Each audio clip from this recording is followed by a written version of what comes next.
Guys, I hope we're recording here. This video is going to be for the sign of Aries for the week of October 9th. We had a big full moon yesterday in your sign, Aries, so there's a lot of big energy going on for you right now. I'm going to try to keep it simple today. I'm going to do a really simple, like 1, 2, 3 card placement for the week. We're going to do the beginning of the week, we're going to do midweek, and then we're going to do the end of the week. And we're just going to see like how you're progressing through the week, what kind of energy you have, and anything that you should look out for, Aries. So that's what we're going for. And I hope you guys are well. I just wanted to say it's really good to be here. I'm getting a lot of positive feedback and I really appreciate it. I hope that you can hear me okay. I'm kind of just going with this, guys, and seeing what happens. So bear with me. I had a little incident with my razor this morning, so, or just, you know, things happened, people. I don't know what to tell you. And I look like this now, so we're just gonna have to deal with it. All right, here we go, people. So we have the the 7 of Cups at the beginning of the week. You have the Queen of Swords in the midweek, and you have the Temperance card towards the end of the week. Now, I'm gonna say, like, I am using a few different decks here. I did want to say, like, I'm using a Gilded Tarot. I'm using the Classic Tarot, I believe. Classic Design Tarot. And then I have the Animal Spirit Oracle deck here. I'm just looking over there to make sure I brought all the cards over with me. I hope also that you can see me okay. Trying something out here, so just bear with me. So yeah, Aries, you have some love energy here, some passion energy here, trying to make a decision from the heart. I see that with the 7 of Cups here.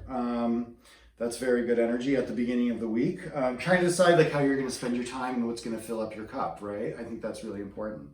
You also have the Queen of Swords, and the Queen of Swords is very clear communication in like a feminine way, like using your feminine qualities to communicate, like your gentleness rather than your masculine like aggressiveness. And I say this very generally, and I also say this like we all have male and female energy, or masculine and feminine energy, I should say, right? So we're all carrying with us the ability to embrace our feminine side and communicate from a feminine place. And I think towards the middle of the week, you're going to be dealing with some energy that's kind of like that.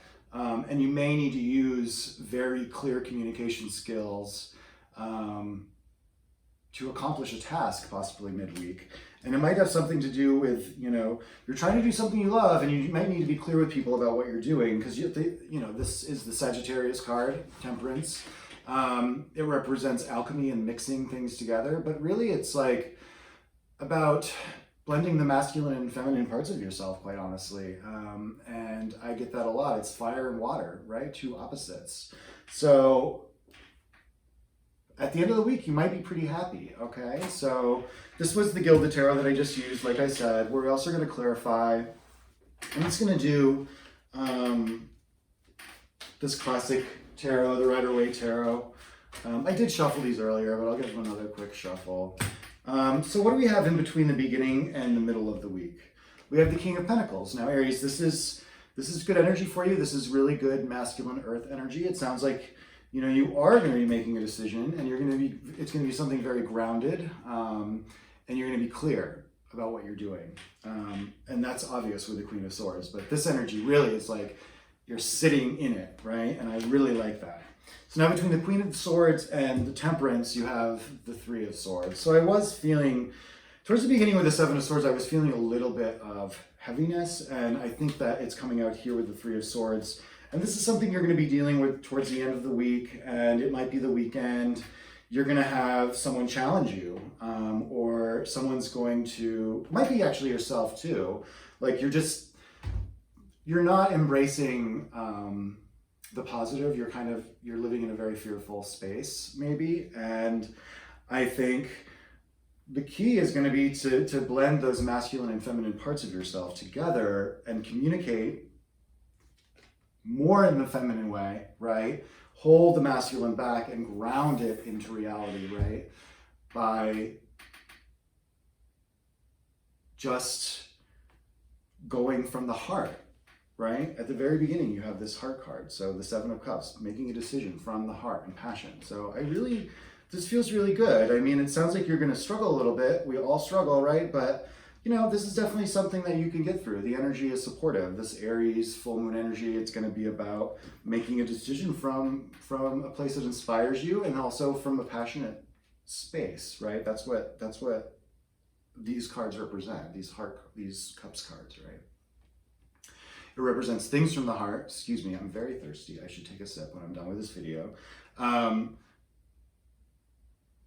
We have a lot of different options in life, right? And we can choose to spend our time the way we want, and we have to just communicate that, and it needs to be grounded in reality. We can't just be like, blah, blah, blah, blah, blah. Like, it really needs to be grounded, right? That's what the King of Pentacles represents. I hope you all follow this, because it's like, I am getting one specific story here, so I hope that's helpful. I'm going to take one more animal spirit, or I'm going to take an animal spirit card now, the Wild Unknown. I love this deck, and I use this every day for myself, and I really enjoy just the messages and kind of like, you know, this is probably the energy that's going to help you out today or to recognize. And I think through this week, you know, I just want to see kind of like what's something you're carrying with you. So the whale is beautiful, beautiful. It's about, this imagery in this card, I hope you can see it. It's kind of far away, I'm sure. But it's very, very dark down here below the whale, and above it is light, right? And I just think about a whale represents kind of really sitting in your earthly energy. It's very similar to the King of Pentacles in that, like, you're grounded. Like, it's spiritually grounded, right? I do want to grab, I do have my book around here somewhere, but I think I'm getting this card right. Do I have it behind here? No, of course I don't. Of course it's not accessible. The one thing I forgot to grab was my compendium that goes with these cards, and it has a great description of the whale, and it's really just about spiritual growth and sitting in yourself and being comfortable with yourself, with the dark parts, and not focusing on the dark. Like, I think that's what this reading is saying. Don't focus on things that cause you pain. This card wants to go flying. Focus on the light, people. Okay, that's like really simple. And I like this reading for you, Aries. You just got to focus on the things that make you happy, right? There's going to be pain, but you have to like let it go. Like, sometimes we cause ourselves a lot of pain, and that's something we all do. So we just have to be comfortable with that. Thank you, Aries. I hope you have a good week, right? I hope this is a reading for October 8th, the week of October 8th, 2022. I hope you all have a really good week. A lot of big energy this week, all right?